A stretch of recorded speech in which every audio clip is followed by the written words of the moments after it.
레위기 1장 4절로 봉독하겠습니다. 그는 번제물의 머리에 안수할지니 그를 위하여 기쁘게 받으심이 되어 그를 위하여 속죄가 될 것이라. 그는 여호와 앞에서 그 수송아지를 잡을 것이요 아론의 자손 제사장들은 그 피를 가져다가 회막 문 앞 제단 사방에 뿌릴 것이며 그는 또 그 번제물의 가죽을 벗기고 각을 뜰 것이요 제사장 아론의 자손들은 제단 위에 불을 붙이고 불 위에 나무를 버려놓고 아론의 자손 제사장들은 그 뜬 각과 머리와 기름을 제단 위에 불 위에 있는 나무에 버려놓을 것이며 그 내장과 정강이를 물로 씻을 것이요 제사장은 그 전부를 제단 위에서 불살라 번제를 드릴지니 이는 화제라 여호와께 향기로운 냄새니라. 아멘. 9절까지 봉독해 드렸습니다. 하나님께서 이스라엘 백성들을 출애굽시켜서 지난 1년 동안 광야에 머물면서 또 시내산에서 율법을 주시고 그 율법에 따라서 식양을 따라서 성막을 제조하게 했습니다. 성막 제조해 놓고 그리고 이제 그렇게 한 지가 딱 1년이 됐어요. 1년 동안 그 모든 일을 준비해 놓고 그리고 여호와께서 모세를 부르셨다고 합니다. 부르시고 이제부터 하나님을 섬겨드리는데 어떻게 섬길 것인가. 먼저 하나님께 예물을 드리려거든 소나 양으로 가축 중에서 소나 양으로 예물을 드리라고 했습니다. 그리고 그 예물은 소의 번제인 경우 수컷으로 드리라.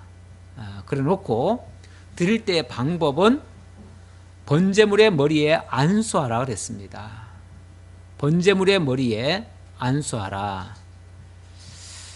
이 안수는 사실은 죄인이 안수를 하는 거죠. 그 번제물을 가지고 온 사람이 안수를 하는 거죠. 그 가져온 사람이 자기의 죄를 그 번제물에다가 전가를 시키는 겁니다. 이 안수라고 하는 거는요, 전가를 시킨다는 의미가 있어요. 그래서 내게 있는 것을 넘겨준다. 전가라는 말은 넘겨준다는 말이죠. 그래서 죄인이 가지고 있는 그 죄를 그 번제물에 넘겨주는 겁니다. 그래서 이거를 제사규례, 속죄 제사규례 이렇게 얘기를 할 수 있는데 바로 나의 죄를 대신 그 희생되는 그 소가 내 죄짐을 가지고 가는 겁니다. 가지고 가서 죽어짐으로 말미암아 내 죄를 완전히 소멸해주는 그런 역할을 하는 거죠. 그래서 이 안수한다는 것은 바로 나의 죄를 속하기 위해서, 그래서 그거를 완전히 이제 불살라드려요. 불살라드리는데 완전히 연기가 돼서 죄가 돼서 날아가듯이 내 죄가 완전히 사라지도록 그렇게 하는 거죠. 자, 그렇게 할 것이고, 그리고 그는 여호와 앞에서 그 수송아지를 잡을 것이요 아론 제사장들은 그 피를 가져다가 회막문 앞 제단 사방에 뿌릴 것이며 그는 또 그 번제물의 가죽을 벗기고 각을 뜰 것이요. 일단은 그 소를 잡지요. 안수한 다음에 잡지요. 잡고 난 다음에 그 피는 뿌리고 그 다음에 가죽은 벗깁니다. 그리고 살코기는 각을 뜹니다. 어찌 보면은 그냥 잡는 것도 좀 잔인해 보이는데 각을 뜨고 이렇게 하는 거 보면 얼마나 잔인한 모습입니까? 그런데 이것은 바로 그 죄값을 이렇게 희생을 시킨다는 얘기예요. 그 희생을 통해서 죄값을 지불한다는 거예요. 이게 각을 많이 뜨면 많이 뜰수록 그 죄가 크다는 것을 사실은 설명하는 거예요. 자, 그러면서 제사장 아론의 자손들은 제단 위에 불을 붙이고 불 위에 나무를 벌려놓고 제단에다가 사실은 그 짐승을 잡아가지고 제단 위에다 올리죠. 올리고 내 발은 다 이렇게 묶어줘요. 묶고 그리고 칼로 찔러가지고 피를 다 흘립니다. 그 피를 제단에다 다 뿌리고 주변에다가 다 뿌리고 그리고 가죽을 벗기고 각을 뜬다 그랬습니다. 굉장히 복잡하죠. 복잡하긴 한데 이것이 온전한 희생을 가리키는 모습입니다. 이러한 모습은 장차 그리스도께서 십자가 번제단 위에서 온전한 희생 당할 것을 가리키는 그런 하나의 모형과 그림자적인 모습이에요. 바로 제단 위에 네 발이 묶인다고 하는 것은 바로 예수님께서 십자가 위에 손발이 못 박히는 것과 같은 이치예요. 그리고 옆구리를 찔러서 피를 흘리고, 그래서 예수님이 십자가에 못 박혔을 때 이제 그 군병들이 허리를 그 창으로 찌르죠. 찔렀을 때 물과 피가 다 쏟아졌다 그래요. 그 제단 아래에 물과 피를 다 쏟는 거죠. 이렇게 온전한 희생을 치룰 것을 가르쳐주기 위해서 그 예표로서 이런 모습을 보여주는 겁니다. 그 다음 그 내장과 정강이를 물로 씻을 것이요 제사장은 그 전부를 제단 위에서 불살라 번제를 드릴지니 이는 화제라. 내장과 정강이를 물로 씻으란 말은 아무래도 깨끗하게 하라는 뜻이겠죠. 그리고 전부를 제단 위에서 불살라서 번제를 드리라. 이것이 화제다. 이 화제라는 말은 불화자죠. 그러니까 불로 온전히 태워드리는 제사다 그 말이에요. 만약에 이 제물이 먹기 위해서라면은 이렇게 온전히 태우지 않지요. 태우지 않고 일부만 태우고 나머지는 나눠 먹는 이런 일을 하는데, 그거는 이제 나중에 가면은 화목제 같은 것을 그렇게 합니다. 화목제는 기름이나 내장이나 이런 어떤 쓰지 못할 거, 그런 것만 하나님께 태워드리고 나머지는 그건 같이 나눠 먹지요. 근데 여기서는 그런 목적이 아니에요. 속죄를 위한 목적이 있기 때문에 그래서 온전히 태워드린다고 그랬습니다. 그리고 10절부터는 그 예물의 종류가 다른 걸로 바뀌죠. 뭘로 바뀝니까? 만일 그 예물이 가축대의 양이나 염소의 번제이면 이렇게 말합니다. 아까는 소를 얘기했는데 이번에는 양이나 염소입니다. 아무래도 그 사이즈가 좀 작지요. 작은데 이거는 뭐 의미가 다른 건 아니고요. 의미는 같은데 다만 그 죄인의 죄의 경중에 따라서 또는 아니면은 그 이 제물을 드리는 자가 예를 들어서 고위직에 있는 사람이거나 왕이나 어떤 뭐 저 제사장이나 이런 어떤 직임에 있는 사람들, 이런 사람들은 소 같은 걸 드립니다. 그리고 일반 평민들이나 또는 아니면 하급이나 이런 사람들은 양이나 염소로 드리죠. 그런 차이입니다. 또 아니면은 또 나중에 가보면은 이제 더 가난한 사람들 같은 경우는 뭐 산비둘기나 집비둘기나 뭐 이런 거 가지고 또 드리기도 해요. 그거는 제의 경중 또는 그 사람의 어떤 신분에 걸맞게 제물을 드리는 겁니다. 제물이라고 해서 획일적으로 드리는 게 아니에요. 그 사람의 형편과 처지에 따라서 드리는 거예요. 그러니까 뭐 제물 크기가 꼭 뭐 어떻게 뭘로 꼭 해야 된다 이건 아니에요. 그 사람의 역량껏 하는 거죠. 그가 제단 북쪽 여호와 앞에서 그것을 잡을 것이요 아론의 제사장들은 그것의 피를 제단 사방에 뿌릴 것이며 그는 그것에 각을 뜨고 그것의 머리와 그것의 기름을 떼어낼 것이요 제사장은 그것을 다 제단 위에 불 위에 있는 나무 위에 버려놓을 것이며, 사실 하는 방식은 뭐 같아요. 그러니까 의미도 같다고 봐야죠. 내용이 비슷하니까요. 그 내장과 그 정강이를 물로 씻을 것이요 제사장은 그 전부를 가져다가 제단 위에서 불살라 번제를 드릴지니 이는 화제라 여호와께 향기로운 냄새니라. 자, 이 향기로운 냄새로 온전히 태워드릴 때 그 냄새가 올라가잖아요. 원래 번제라는 말 자체가 히브리어로도 올라고요. 우리 의미로도 올라간다는 의미예요. 어떻게 유사해요. 우리 발음이나 비슷한데 올라간다. 하나님께 이렇게 마치 연기가 올라가듯이 하나님께 이렇게 드려진다 그런 뜻이에요. 만일 여호와께 드리는 예물이 새의 번제이면 산비둘기나 집비둘기 새끼로 예물을 드릴 것이요 제사장은 그것을 제단으로 가져다가 그것의 머리를 비틀어 끊고, 이번엔 새다 보니까요, 새는 뭐 어떻게 보면 사이즈가 작잖아요. 작으니까 별로 할 게 없어요. 그렇죠? 그렇게 보이죠? 그렇게 보이는 대신에 잡는 방식이 좀 더, 그러니까 이 큰 고기는 뭐 각을 뜨고 껍질을 벗기고 막 이런 절차를 밟았는데, 여기는 그런 게 아니고 머리를 비틀어 끊으래요. 우리 시골에 닭 잡아봤습니까?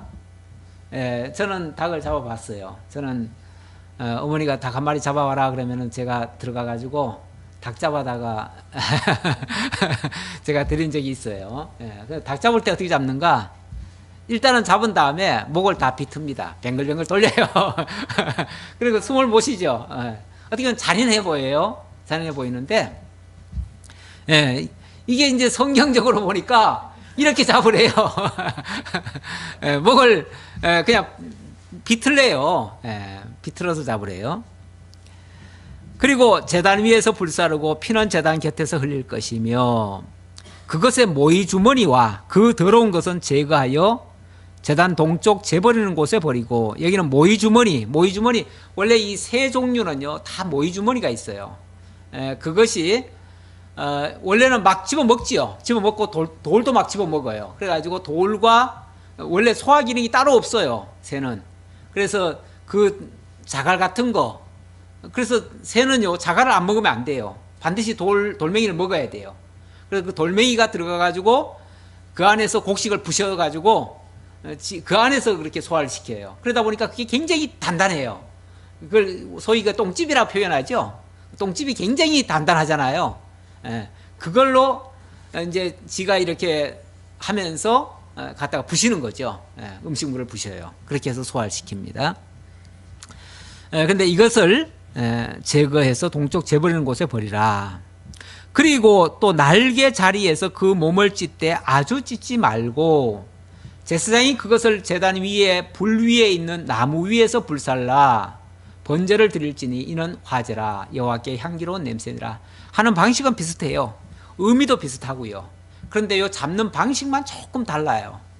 다른데, 아무래도 이 일반 그 육축, 생축과 여기 새 종류는 벌써 모양새가 다르잖아요. 모양새가 다르고, 어찌 보면 이 새 날개는 이 동물들의 이 팔과 같은 거거든요.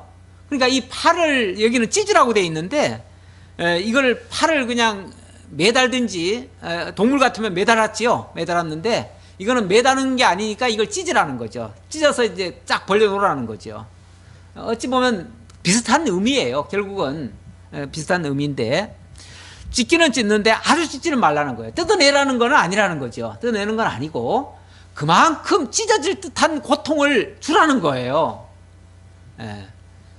우리 예수님 그 십자가에 못 박히신 것을 보면은, 예수님이 십자가에 못 박혀서 얼마나 그 정말 이 못을 박아가지고 온몸이 축 처지잖아요. 정말 찢어질 듯한 그 고통을 받으시죠. 그걸 가리키는 의미죠. 그런데 새는 이제 이렇게 새이기 때문에 어쩔 수 없이 이렇게 이제 하라고 하는데, 의미는 같다고 그랬습니다. 그런데 이제 우리 이 새의 번제가 드려지는 장면이 누굽니까? 아브라함이 제사 드릴 때, 그때 이 장면이 하나 나옵니다. 나오는데, 하나님께서 그 아브라함의 그 미래에 대해서 약속을 하지요. 내가 너를 내 허리에서 열왕이 나서 나라를 다스리게 해주겠다. 내 자손이 하늘의 별과 같이 많게 해주겠다. 내가 이 땅을 다 너에게 주겠다. 이런 식으로 하나님께서 약속을 하니까, 도대체 제가 그걸 뭘로 믿습니까? 그랬더니 하나님께서 앞으로 되어질 모든 일에 대해서 다 보여주죠. 다 알게 해줘요. 알게 해주면서 15장에 보면은 그때 네가 번제물을 가져와라. 그러면서 새 번제를 가져오는데, 그 새 번제를 아브라함이 날개를 다 찢질 않아요. 일부를 찢어요. 찢고 완전히 찢지는 않았다, 그 말이 나와요. 그런데 그 다음 말에 하나님이 아브라함 보고 내 자손이 애굽에 내려가서 400년간 종살이 하게 될 것이다, 그렇게 말을 하거든요. 그것 때문에 어떤 학자들은 뭐라고 해석을 하냐면 하나님께서 제물을 바치라고 할 때에 온전히 찢질 못하고 반만 찢어가지고 불순종을 해가지고 하나님이 그거에 대한 징벌로 그 자손이 400년간 종살이 하게 했다. 왜 그러냐면은 안 그러면은 400년간 종살이 하게 할 이유가 없잖아요. 뭐가 잘못되거나 문제가 있으면은 그것은 분명히 잘못했기 때문에 하나님이 진노하셨거나 징계하시기 위한 방법으로서 그렇게 하신다라고 믿고 있는데, 다시 말하면 일반적으로 사람들은 어떤 일이 있으면 그거에 대한 원인이 있다고 생각을 해요. 그걸 인과응보라고 그러죠. 어떤 행위가 있었기 때문에 그거에 대한 결과로 이런 일이 있을 것이다 라고 생각을 하는데, 안 그러면은 그들이 애굽에 내려가서 400년간 종살이 할 이유가 없잖아요. 뭘 잘못했길래 400년간 종살이 하는가 라고 생각을 해봤는데 아무리 찾아봐도 특별히 잘못한 건 없고, 아브라함이 제물을 드릴 때 새의 새의 날개를 제대로 안 찢은 것이 나와요. 그것 때문에 아마도 불순종해서 그런가 보다라고 하는데, 다시 말씀드리지만 새는 덜 찢어야 됩니다. 원래가 덜 찢어야 맞는 거예요. 그게 정상인 거예요.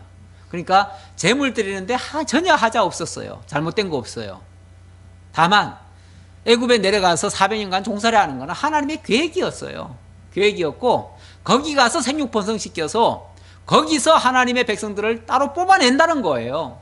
뽑아내서 거룩한 과정을 거쳐서 약속의 땅에 들여보내가지고 그 땅에서 나라를 세우시겠다는 게 하나님의 앞으로의 계획이에요. 그 과정에 이스라엘 백성들을 거룩하게 하는 과정이 있는데 그 과정이 바로 레위기예요. 거룩하게 하시려니까 그 전 단계가 있어야 될 거 아니에요. 그 전 단계가 뭐예요? 부정한 가운데 있어야 거룩하게 할 이유가 있는 거죠. 그래서 부정하게 하려고 어디 간 거예요? 애굽에 내려가서 400년간 종살이 하는 거죠. 우리 하나님의 계획 속이에요. 원래 그 에베소 1장 3절 이하에도 보면 하나님 창세전 그리스도 안에서 우리를 거룩하고 흠이 없게 하시려고 이런 말이 나와요.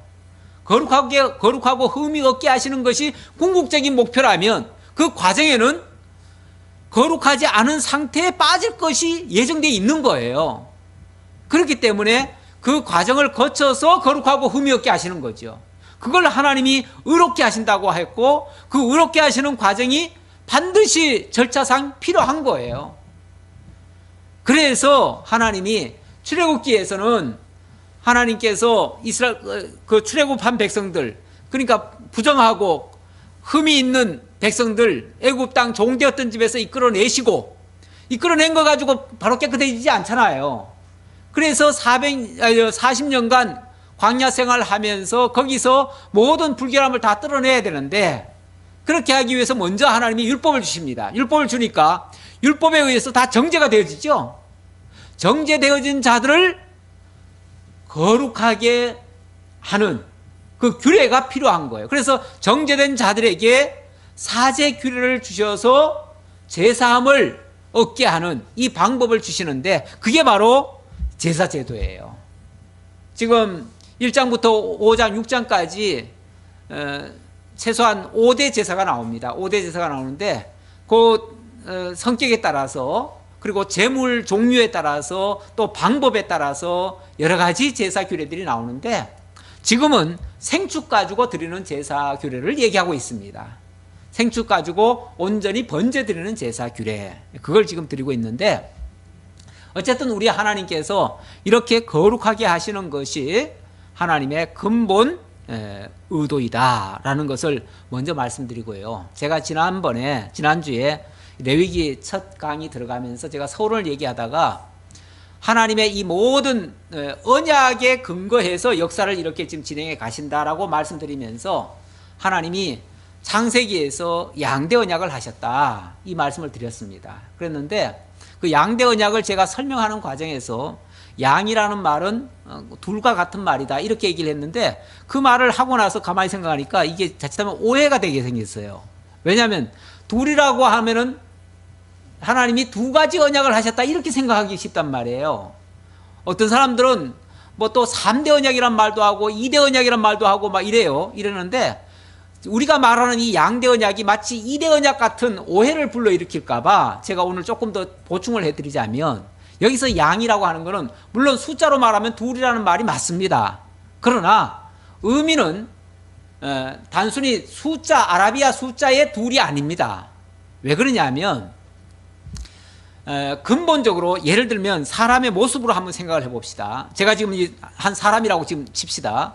자, 하나님께서 머리이신, 예를 들어서 하나님께서 당신의 두 손을 통해서, 당신의 양손을 통해서 모든 역사를 다 운행해 가십니다.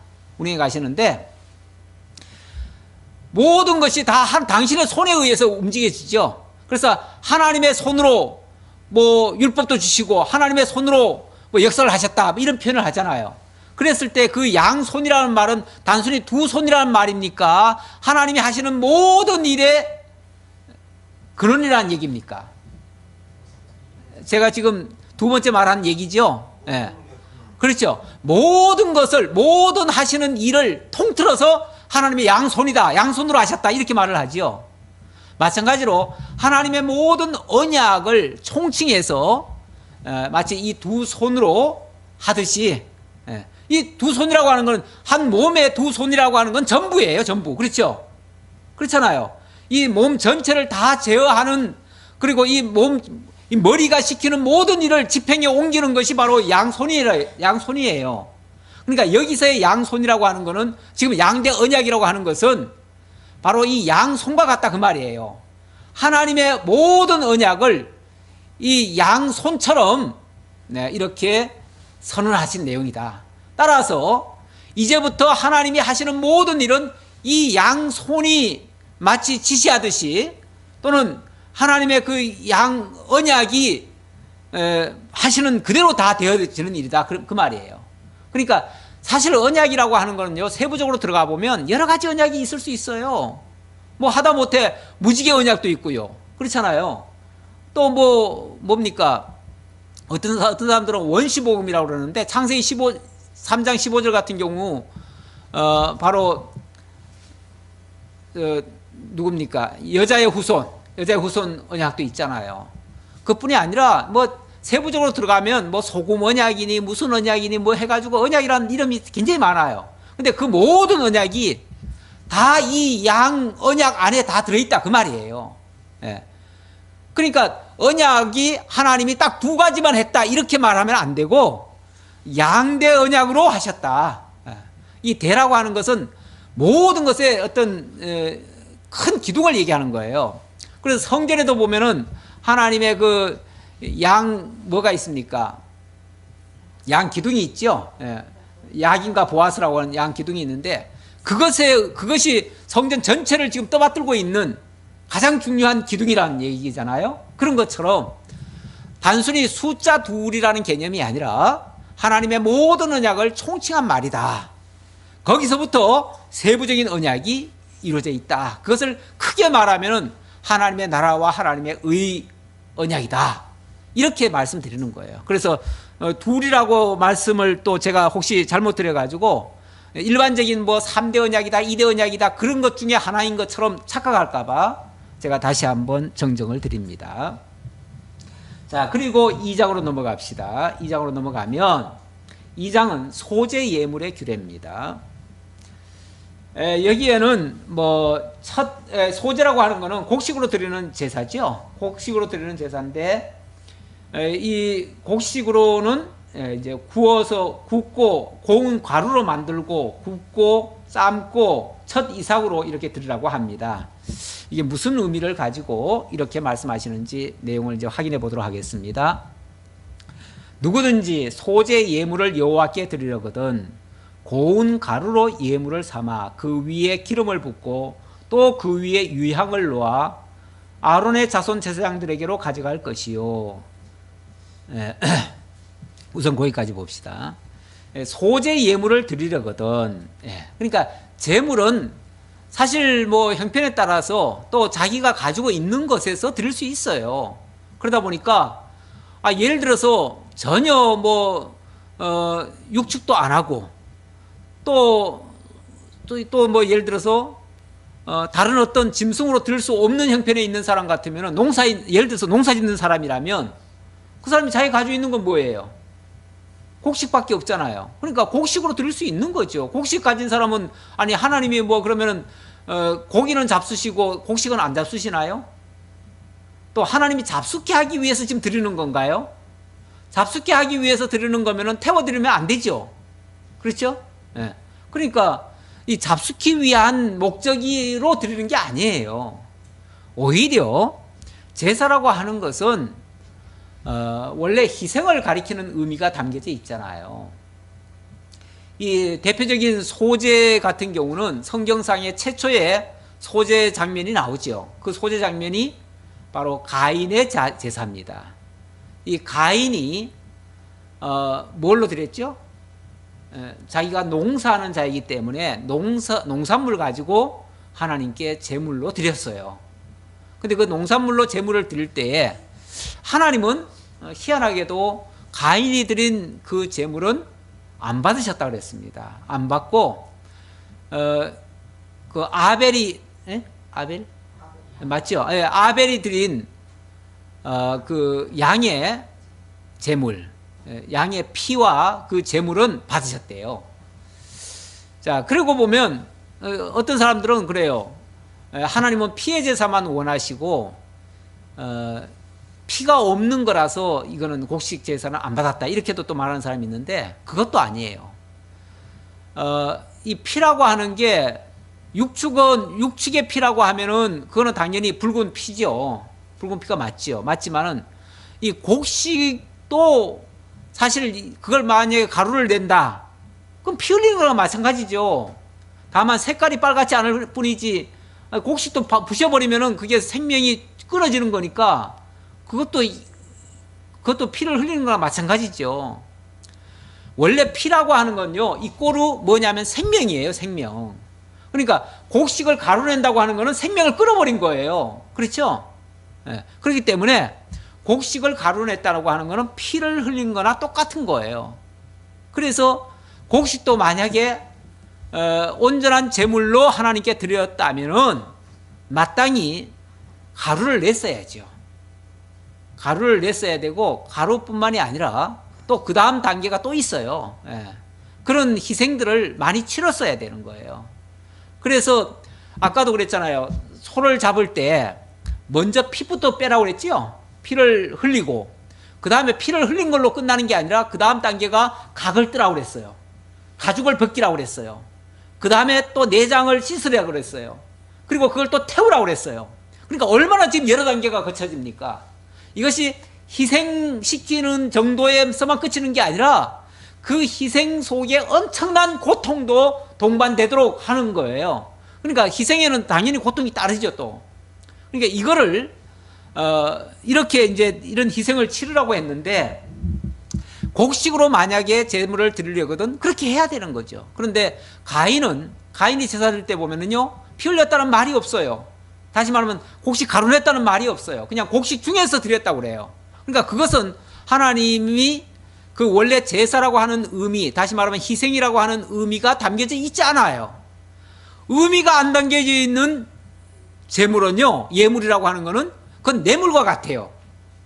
그거는 본 의미를 모르기 때문에, 의미가 빠졌기 때문에 그것은 그냥 이거 보고 뭘 해주세요 하는 그 뇌물과 같은 성격이 돼버려요.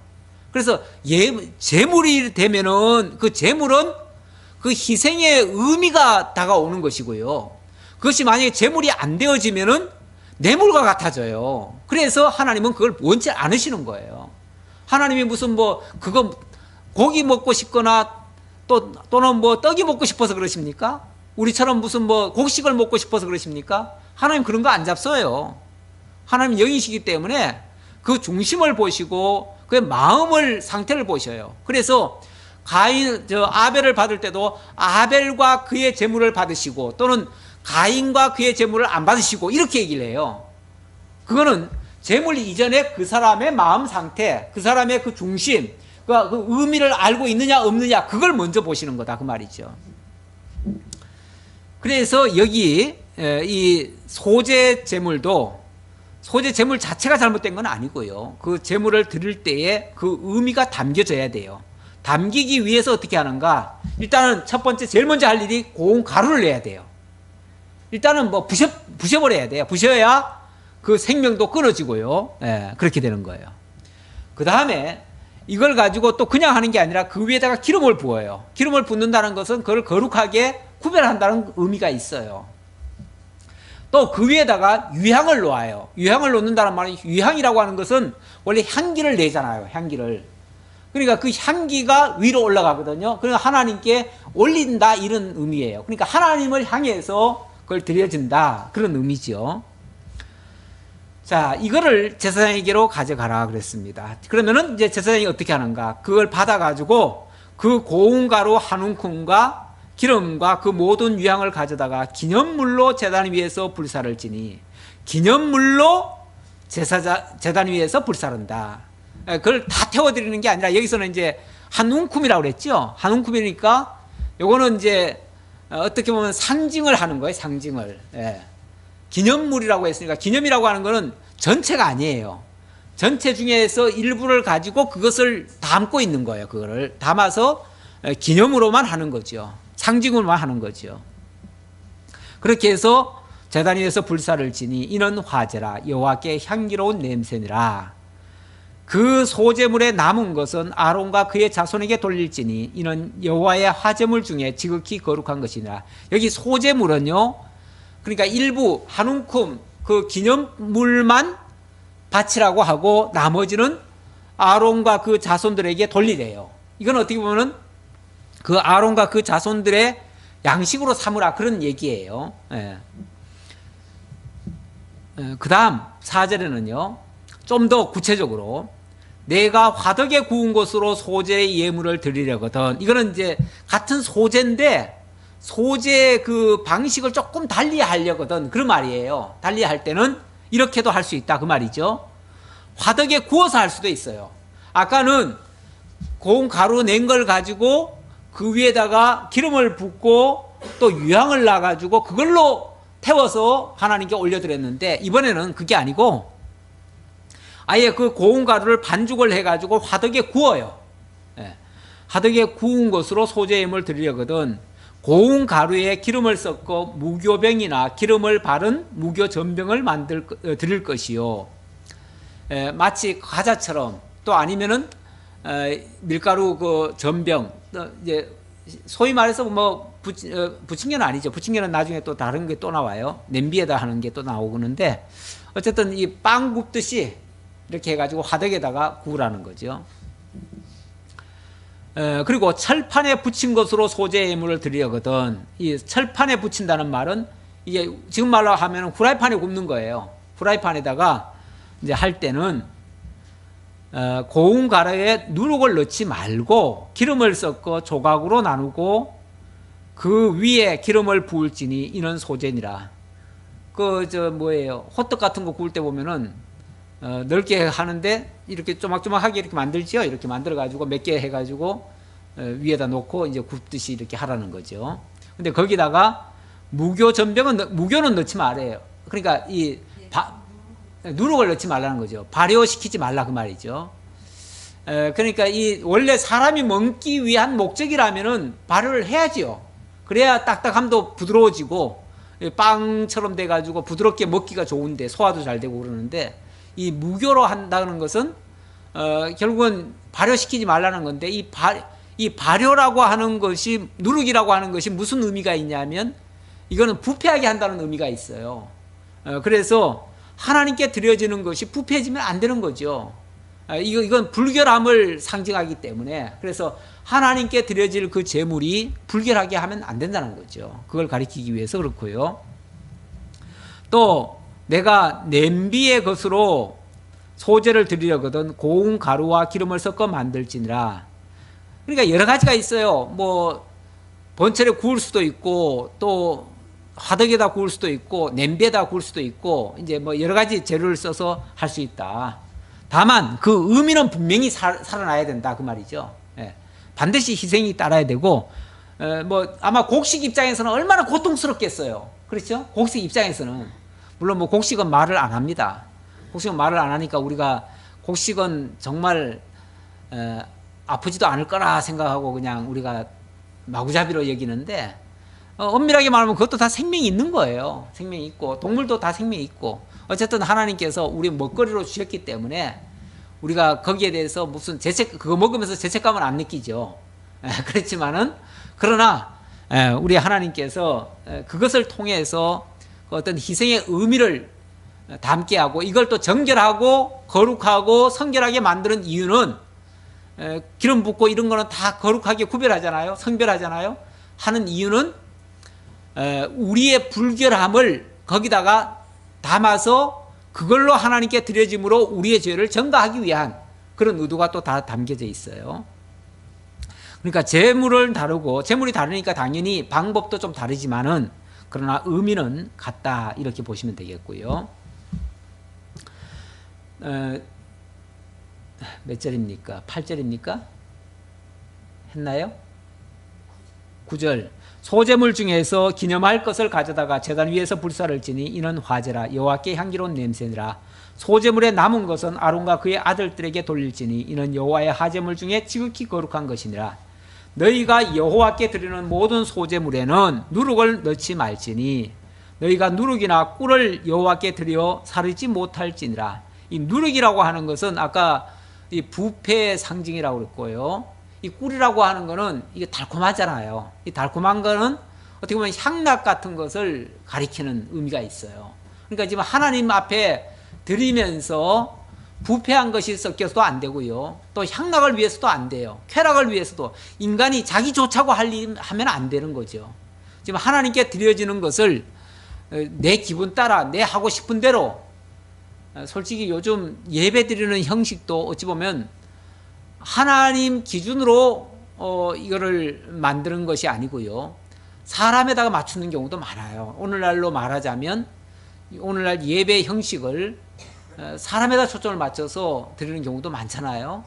그래서 뭐 굉장히 좀 말초적인 그런 어떤 쾌락 위주의 예배. 그래서 예배 드리고 나면 막 예배가 신나지요. 어떤 면에서는 굉장히 즐거운 노래도 부르고 물론 뭐 우리가 하나님을 찬양하는 의미에서 찬양을 하는 것은 나쁘지 않습니다. 하지만은 너무 인간의 어떤 이성이나 그 감성에다가 그냥 호소를 하는 거죠. 그렇게 하는 것은 이 바람직한 자세의 모습은 아닙니다. 꿀을 넣지 말라고 하는 것은 쾌락적으로 하지 말라 그 말이죠. 그리고 처음 익은 것으로는 그것을 여호와께 드릴지니 향기로운 냄새를 위하여 제단에 올리지 말지며 처음 익은 것 우리 하나님께 드려지는 그 제물의 특징이 바로 처음 익은 것, 첫 이삭 이걸 드리라고 합니다. 또 이 생축 가운데서는 첫 새끼 뭐 이런 것들을 많이 얘기하는데 이 첫 것이라고 하는 것은 이것이 단순히요 그 제물 자체만 지금 초점이 맞춰져 있는 게 아니고 이것이 나중에 가면 장차 온전한 제물 되시는 그리스도에 대한 예표적인 의미가 담겨져 있어요. 그래서 온전한 제물 되실 바로 그리스도, 그 그리스도가 맏아들 첫 하나님의 독생자가 되시고요. 그리고 우리를 대속해서 우리 부활의 첫 열매로 일어나시고 그리고 우리를 온전히 대속해 줄 그 대속의 제물의 그 기능을 하기 위해서 이런 그 예표적인 모습으로 이렇게 하시는 거죠. 그래서 희생도 마찬가지고요. 희생도 그리스도께서 온전한 희생 치르실 것에 대한 모형과 그림자적인 모습이에요. 이런 것들이. 그 다음에 내 모든 소재물에 소금을 치라. 내 하나님의 언약의 소금을 내 소재에 빼지 못할지니. 반드시 소재물에는 소금을 치래요. 이 소금이라고 하는 것은 맛이 원래 변치 않죠. 변치 않는데 하나님의 언약의 그 신실성, 다시 말하면 하나님의 언약의 불변성을 가리키기 위해서 원래 이 소금이 들어가면 또 부패도 막습니다. 부패도 막고 또 변질이 안 되지요. 그렇게 해서 하나님의 언약의 그 신실성을 강조하기 위해서 소금이 꼭 들어가라고 말이에요. 그래서 이 언약은 반드시 이루어진다. 이 제물, 이러한 온전한 제물 같은 제물이 반드시 드려질 것이다 라고 하는 것이 그 제물 속에다가 담아놓으라는 거예요.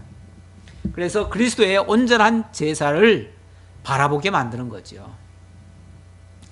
내 모든 예물에 소금을 드릴지니라. 너는 첫 이삭의 소제를 여호와께 드리거든 첫 이삭을 볶아 찌은 것으로 내 소제를 삼되, 첫 이삭을 볶고 찢고 이렇게 하라는 거예요. 이것도 마찬가지로 그렇게 아주 참 식물 입장에서 봤을 때는 잔인한 그 고통을 동반하는 모습인데, 이게 바로 희생을 가리키는 말이에요. 그 온전한 희생, 그것이 이루어지도록 하라. 그거를 의미하도록, 그걸 상징하도록 해라. 그래야 온전한 그리스도 희생을 바라볼 거 아니에요. 그거 하는 사람들이 지금은 그러니까 단순히 그 당시 사람들은 단순히 이 소제물을 드리고 또는 생축 한 마리를 드렸지만은 그것이 그냥 그걸로 끝나는 게 아니고, 하나님은 그것에 실체되는 그리스도의 온전한 그리스도가 온전한 제물로 드려질 것을 가리키는 것이다. 그래서 하나님은 이 제물을 받으시고 그리스도 제물을 하나님이 기억하시고 만족해 하시는 거죠. 그래서 히브리서 그 10장에 보면 그런 말씀도 있죠. 히브리서 10장 10장 몇 절입니까? 히브리서보다 로마서 11장 16절 한번 볼까요? 로마서 11장 16절. 거기 보면 이런 말씀이 있어요. 제사하는 처음 익은 곡식가루가 거룩한 즉 떡덩이도 그러하고, 뿌리가 거룩한 즉 가지도 그러하니라. 제사하는 처음 곡식가루가 거룩하면 떡덩이도 그러하다. 다시 말하면 곡식이 깨끗하면은, 온전한 제물이면은 그 곡식이 부서져 가지고 가루가 돼서 그것이 떡으로 만들어지잖아요. 그것조차도 거룩하게 된다. 이게 무슨 의미냐면요, 원래 그리스도가 한 알의 밀알같이 희생이 되잖아요. 희생이 되어지면 그 희생된 그 가루가 뭐가 되죠? 그 가루로 떡을 만들잖아요. 그 떡에 우리가 참여를 하게 돼요. 참여를 하게 되어지면 그 떡에 참여한 모든 하나님의 백성들도 뭐가 된다는 거예요? 거룩해진다. 마찬가지로 처음 익은 곡식가루와 또 그 다음에 표현이 이제 뿌리가 거룩한 즉 가지도 거룩하다 그랬는데, 마찬가지 의미예요. 처음 익은 곡식가루나 처음 거룩한 뿌리, 그거는 바로 예수 그리스도를 가리키고요. 그 떡덩이와 그 가지는 성도들을 지칭합니다. 그래서 이 가루가 되어져서 그 가루가 떡이 되는 거는 우리가 이제 그리스도의 작은 지체들로서 이제 연합해서 한 몸을 이룰 것에 대한 그런 의미도 담겨져 있어요. 그래서 우리가 성찬식 할 때 보면은 그리스도께서 이건 내 몸이니 내 피니 그러면서 당신의 그 음료와 그 떡을 나누게 하죠. 그 떡을 떼게 하죠. 그 떡이 바로 우리가 같이 지금 한 몸에 붙어 있는 한 떡이라는 얘기예요. 우리가 그렇게 해서 함께 참여한다는 거죠. 그렇게 참여하면, 그래서 우리 개개적으로는 우리가 다 불결한 자들인데 그리스도의 그 떡에 연합해 가지고 우리도 같이 거룩해진다. 그런 의미가 이 소제에도 담겨져 있다. 이걸 사도 바울이 증언한 말입니다. 이 소제를 가지고 증언한 말이에요. 마저 읽지요.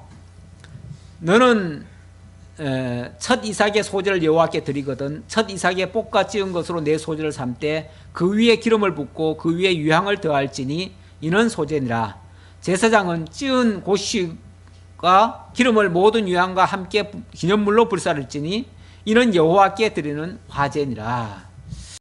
이사야 53장에 보면 이사야 53장 보면 이런 말씀이 있어요. 10절에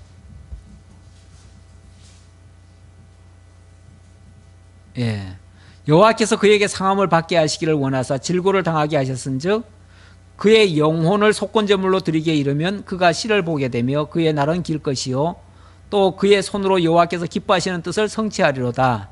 그가 자기 영혼에 수고한 것을 보고 만족하게 여길 것이라. 나의 의로운 종이 자기 지식으로 많은 사람을 의롭게 하며 또 그들의 죄악을 친히 담당하리로다.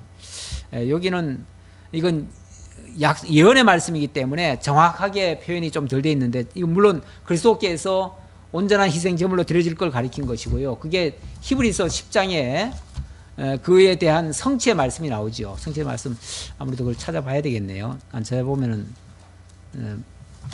연결이 안 되네요. 히브리서 10장 5절 그렇게 말씀하시죠. 그러므로 주께서 세상에 임하실 때 이르시되 하나님이 제사와 예물을 원하지 아니하시고 오직 나를 위하여 한 몸을 예비하셨도다.